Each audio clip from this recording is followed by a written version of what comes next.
क्या आप एक कंस्ट्रक्शन और इंफ्रास्ट्रक्चर में काम करने वाली कंपनी की आईपीओ में इन्वेस्ट करने का सोच रहे हो?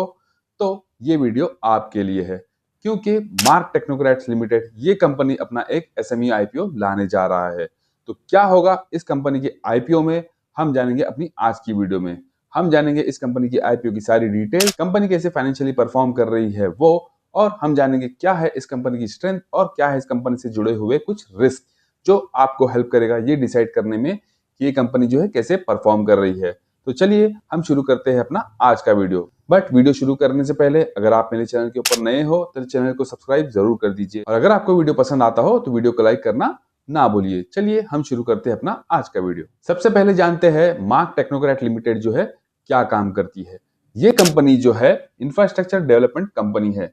इसका जो प्राइमरी एरिया है काम करने का वो है सिविल कंस्ट्रक्शन, जिसमें वो बिल्डिंग कंस्ट्रक्शन, इंफ्रास्ट्रक्चर प्रोजेक्ट और इंजीनियरिंग वर्क्स के साथ साथ सोलार पावर प्रोजेक्ट्स में भी काम करती है, जहां पर वो इंस्टॉलेशन से लेकर तो कमीशनिंग सभी का सभी काम करती है।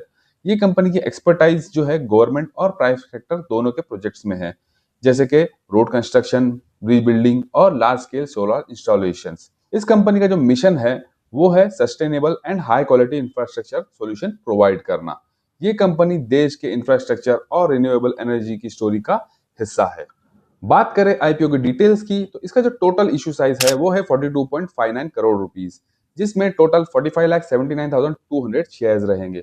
मार्केट मेकर्स के लिए 2,38,800 शेयर्स जो है रिजर्व रहेंगे।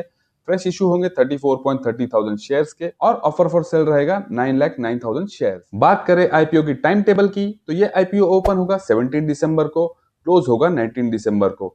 इसका जो अलॉटमेंट होगा वो होगा 22 दिसंबर को, और लिस्टिंग होगी 24 दिसंबर को। लॉट साइज की बात करें तो एक लॉट में 1200 शेयर्स रहेंगे, जिसका प्राइस बैंड रखा गया है 88 से लेकर तो 93 रुपीज।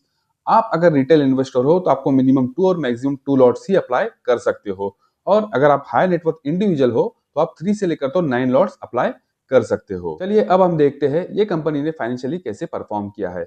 ये कंपनी का जो लास्ट ईयर का रेवेन्यू था उससे इस साल में इसने 80% का ग्रोथ दिखाया है, और वहीं पर प्रॉफिट आफ्टर टैक्स जो है वो भी 117% का ग्रोथ दिखाया है। बात करें टोटल इनकम की, तो इनकी टोटल इनकम थी 20.57 करोड़ रुपीस 2023 में, जो आज 2024 में बढ़कर हो चुकी है 48.56 crore rupees. Profit after tax की बात करें तो ईयर 2023 में था 2.64 करोड़ रुपीस, जो आज बढ़कर हो चुका है 7.48 करोड़ रुपीस। बात करें नेटवर्थ की, तो इनका जो नेटवर्थ था वो था 16.92 करोड़ रुपीस ईयर 2023 में, जो आज बढ़कर हो चुका है 27.85 करोड़ रुपीस। और बात करें बोरोइंग्स की, तो इनकी बोरोइंग्स थी 0.6 करोड़ 2023 में, जो आज है 0.94 करोड़ रुपीस, जो कि बहुत ही नेग्लिजिबल मानी जाएगी। तो फ्रेंड्स ये कंपनी जो है फाइनेंशियली काफी अच्छा परफॉर्म कर रही है। ईयर बाय ईयर जो है इस कंपनी की फाइनेंशियल परफॉर्मेंस में ग्रोथ दिख रही है। तो किसी भी कंपनी में इन्वेस्ट करने से पहले उस कंपनी की क्या है स्ट्रेंथ और क्या इस कंपनी से जुड़े हुए रिस्क है उसको देखना भी बहुत जरूरी होता है। तो चलिए हम देखते हैं क्या है इस कंपनी की स्ट्रेंथ और क्या है इस कंपनी से जुड़े हुए कुछ रिस्क। इस कंपनी का जो सबसे पहली स्ट्रेंथ है वो है डुअल फोकस। ये कंपनी सिविल कंस्ट्रक्शन और सोलर पावर इन दोनों ही सेक्टर में काम करती है, तो इस दोनों सेक्टर में काम करने का इसे ग्रोथ में काफी ज्यादा फायदा मिलेगा।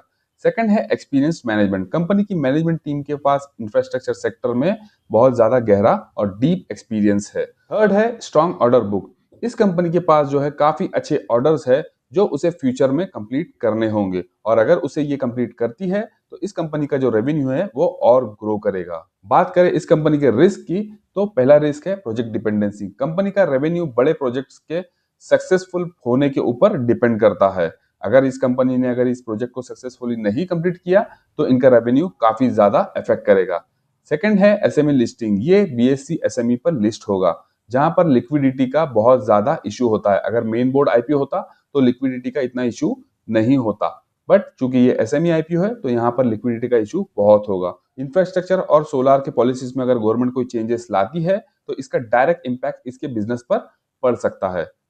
तो फ्रेंड्स ये थे इस कंपनी के कुछ स्ट्रेंथ और कुछ रिस्क जो आपको जानना बहुत जरूरी होगा इन्वेस्टमेंट करने से पहले। तो ये थी इस कंपनी की आईपीओ की डिटेल्स, कंपनी की फाइनेंशियल परफॉर्मेंस, और क्या है इस कंपनी की स्ट्रेंथ और क्या है इस कंपनी से जुड़े हुए रिस्क के ऊपर की एक छोटी सी वीडियो। तो फ्रेंड्स आई होप आपको ये वीडियो पसंद आई हो, और अगर पसंद आई हो तो वीडियो को लाइक और मेरे चैनल को सब्सक्राइब करना ना भूलिए। चलिए मिलते हैं अगले वीडियो में, तब तक के लिए गुड बाय।